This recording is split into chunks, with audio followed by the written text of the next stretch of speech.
What if he told you that Spain once owned half the known world, literally half, given to them by the Pope himself, and they then managed to lose nearly all of it? We're talking about an empire that stretched from Flanders to the Philippines, controlled 3 oceans, and they had more silver flowing through its coffers than you could possibly imagine. And yet, within a few centuries, it all came crashing down. The question isn't just what went wrong, it's whether Spain could have actually saved itself if they'd made different choices. Buckle up, because we're about to rewrite history.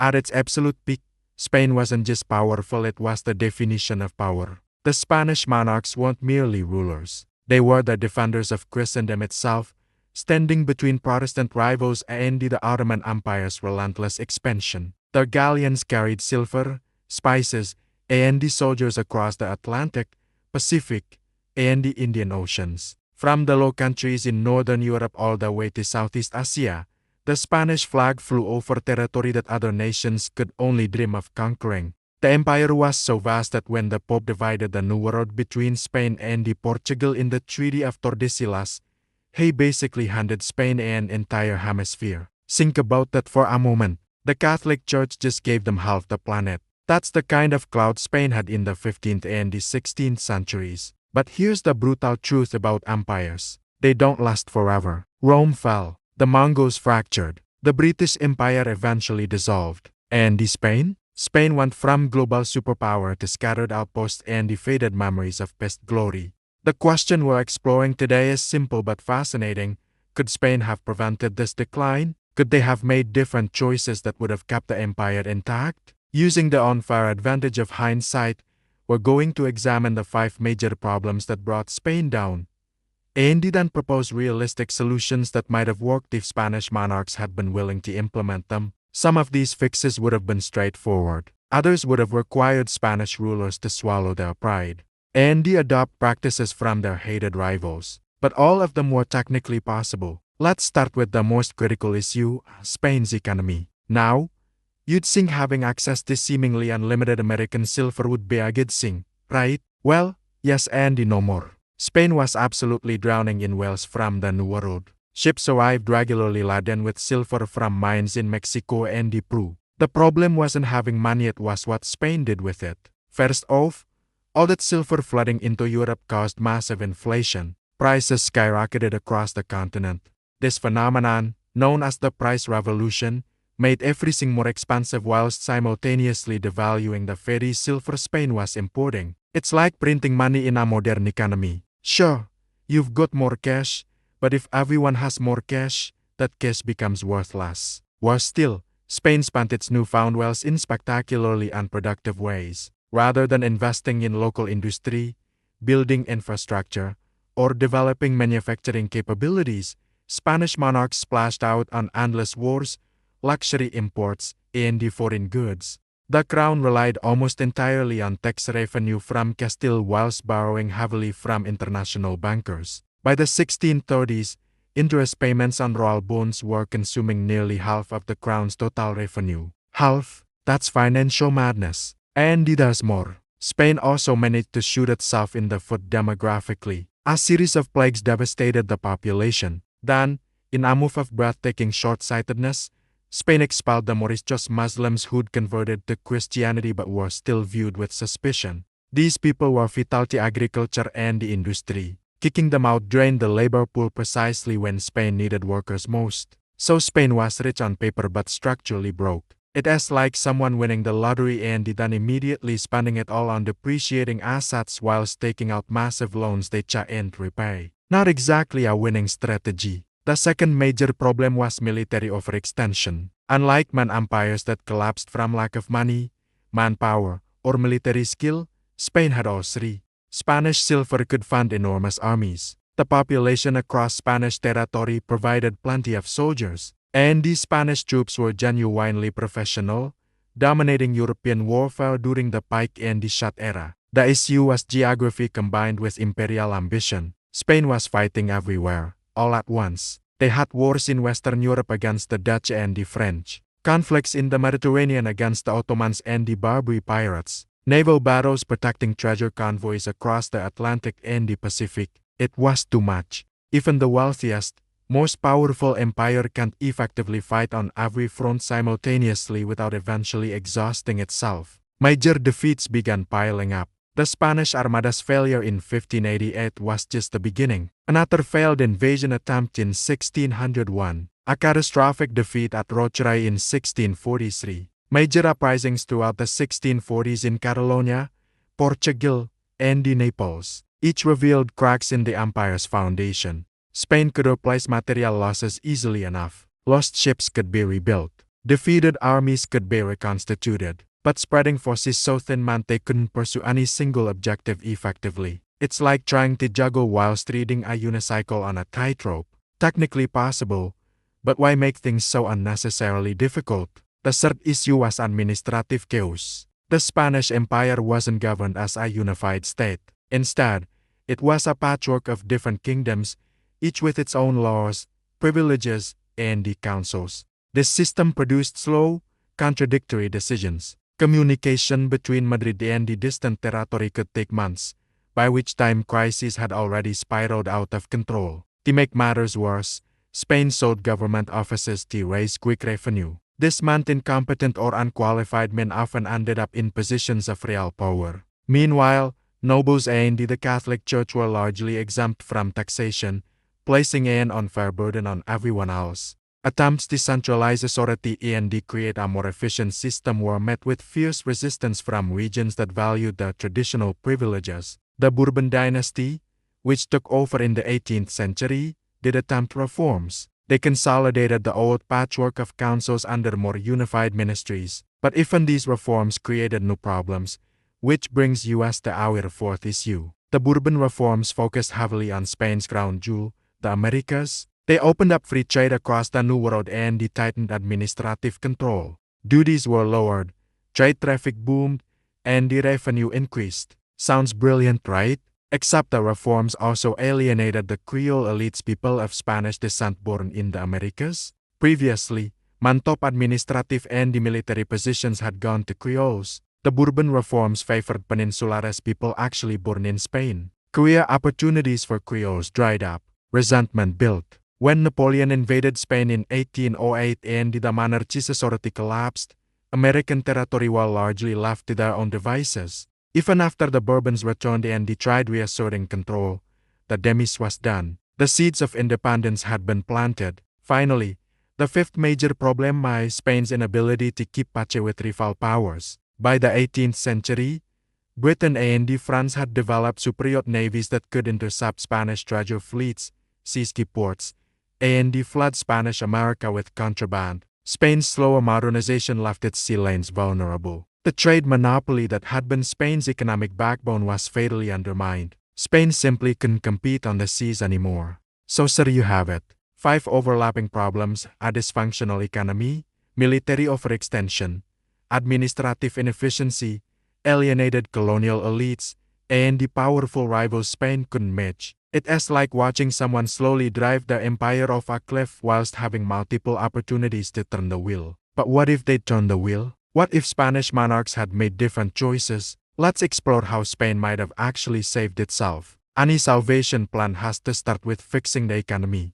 The wealth from the Americas was genuine, but it arrived unpredictably and vanished just as quickly into war debts and luxury imports. Between 1526 and 1555, silver imports to Seville jumped by nearly 500%, yet the crown remained constantly broke. The first fix would be broadening the tax base. Stop placing the burden entirely on Castile whilst exempting nobles and the church. Bring those privileged groups into the tax system, even modestly. France eventually managed this through negotiated contributions and phased reforms. Spain could have done the same if monarchs had been willing to push back against entrenched interests. Next, tackle debt dependency. Instead of selling offices or issuing more bonds to cover shortfalls, Spain needed to stabilize spending. That means prioritizing defense of trade routes and the overseas territory over prestige wars in Europe. Cutting costs by focusing on essential conflicts would reduce emergency borrowing and curb foreign influence from Dutch and Genoese financiers who essentially held Spain hostage. Finally,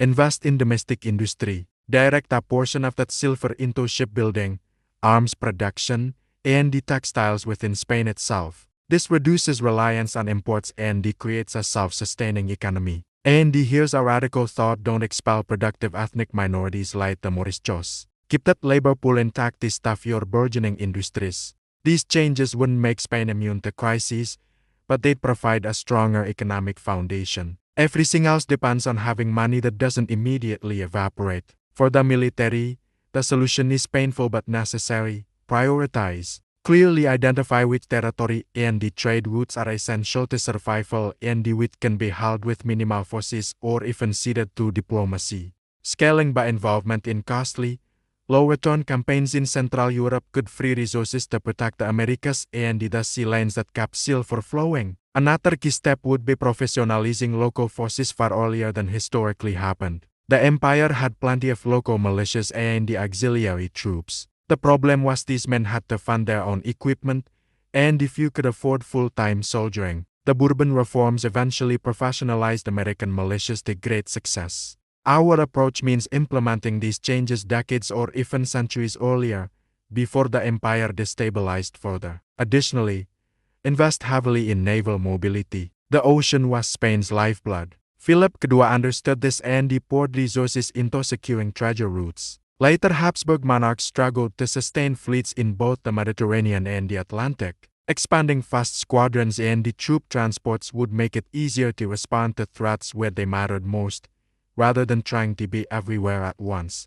By focusing on core lifelines instead of omnipresence, Spain could have maintained military strength without overextending. Administratively, Spain needed to professionalize governance. Stop selling offices for quick revenue. Appoint administrators based on merit and the regional experience. Follow Dutch or English examples of merit-based fiscal boards instead of endlessly expanding clerical staff. Spain's own parliament had pushed for greater oversight on crown finances at times, so a tradition of accountability existed. It just required the monarchy to nurture this consistently. Reduce duplication of authority. Multiple councils and the overlapping jurisdictions caused delays and the confusion. Consolidate them into fewer, specialized bodies to speed up decision-making. And improve information flow by establishing standardized courier relay systems whilst empowering trusted viceroys with more autonomy to act without waiting months for instructions from Madrid.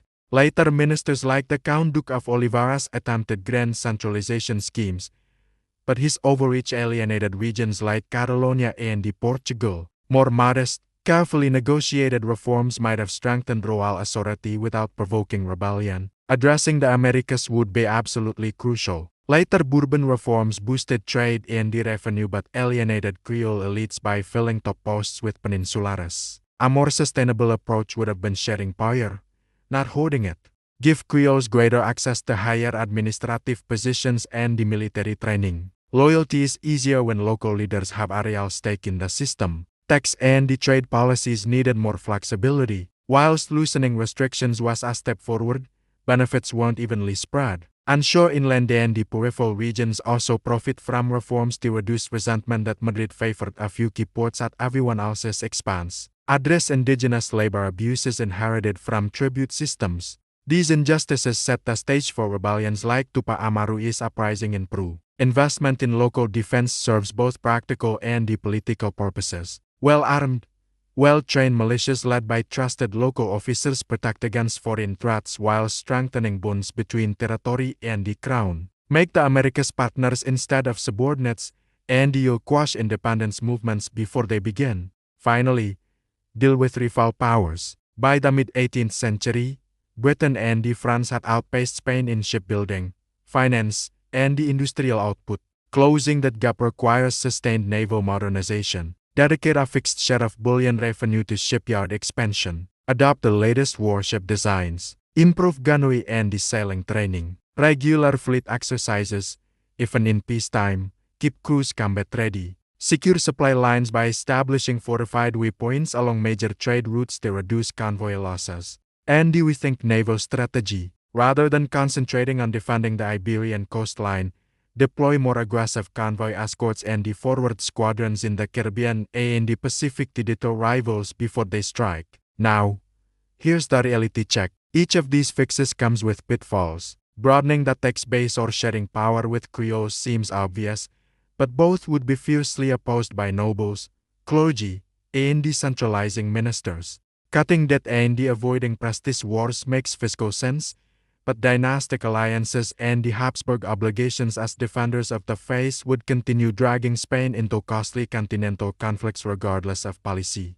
Even practical measures like investing in industry, strengthening militias, and demodernizing the navy faced limits from volatile silver revenue, entrenched monopolies, and the rivals racing ahead in technology. And there's always the threat of sabotage from those benefiting from the status quo. Most critically, these reforms would require real political will, steady leadership, and the decades of follow-through across multiple reigns. Asking monarchs to cede power or compromise with parliaments for stability's sake was already a tall order. Pushing them to adopt practices from rivals like the French, Dutch, or God forbid the English, that would have been too much for most Spanish rulers to stomach. But here's the thing. None of these solutions were beyond Spain's reach. The problem was scale, consistency, and the timing. Implementing all of them together would have demanded extraordinary vision and determination. History shows that's incredibly rare for any empire. Most stumble along, addressing one crisis whilst ignoring three others,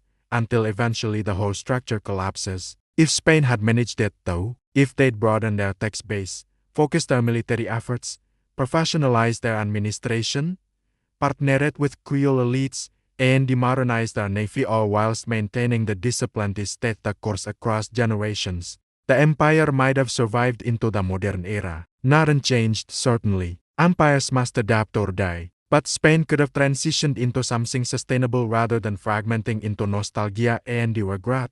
The Spanish Empire's decline wasn't inevitable. It was the result of choices some made consciously, others by default when leaders failed to act. That's the fascinating thing about history. We look back and see the path not taken, the decision that could have changed everything, the reform that might have worked if only someone had the courage to implement it.